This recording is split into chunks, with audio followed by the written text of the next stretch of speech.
On va maintenant apprendre à calculer l'espace sous notre fonction de deux variables grâce aux intégrales doubles. On va voir les intégrales itérées. Lorsqu'on veut calculer une intégrale une intégrale double, on va voir quelques méthodes de transformation qu'on peut appliquer pour nous simplifier le calcul. Mais tout d'abord, voyons quelques propriétés des intégrales doubles. Une intégrale double, c'est en réalité le calcul d'intégrale qu'on fait deux fois. Donc, on a une première intégrale qui est bornée, par exemple, entre a et b, suivie d'une deuxième intégrale qui a ses propres bornes, elle aussi, de notre fonction de deux variables. Et ensuite, on va avoir dy dx. Le symbole d'intégrale le plus à l'extérieur de notre calcul ici, donc ici, le premier symbole d'intégrale, va être associé au dx le plus à l'extérieur de notre fonction ici. Donc ici, on a le dx qui est associé avec l'intégrale bornée entre a et b.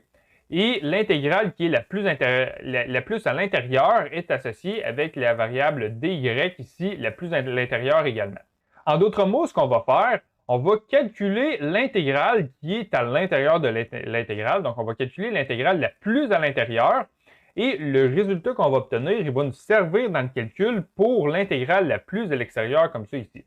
Donc, lorsqu'on a une intégrale double à faire, la première chose qu'on va faire, on va calculer l'intégrale qui est à l'intérieur. Donc, on va calculer l'intégrale bornée en c et d de notre fonction de deux variables dy. Et là, ce qu'on va obtenir, ça va être une nouvelle fonction et cette nouvelle fonction-là va nous servir dans le calcul de la deuxième intégrale, de l'intégrale double.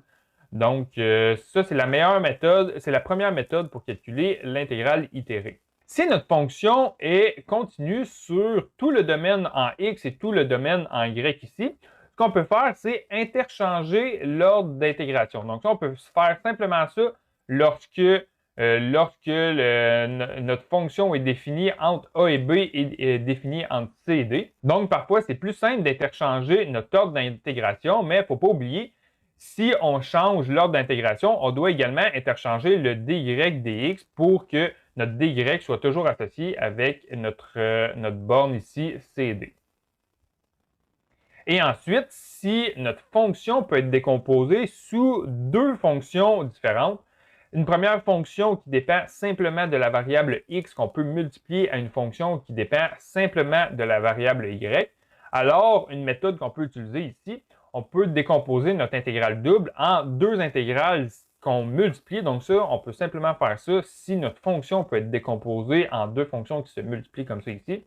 Donc si c'est le cas, on va calculer notre première intégrale avec les bornes en x de notre fonction qui dépend de x, qu'on va multiplier avec notre intégrale bornée en y, multipliée par la fonction qui dépend simplement de la variable y. Donc ça, c'est une autre méthode pour calculer une intégrale double. Donc, on va faire à l'instant deux exercices pour nous pratiquer à calculer des intégrales doubles.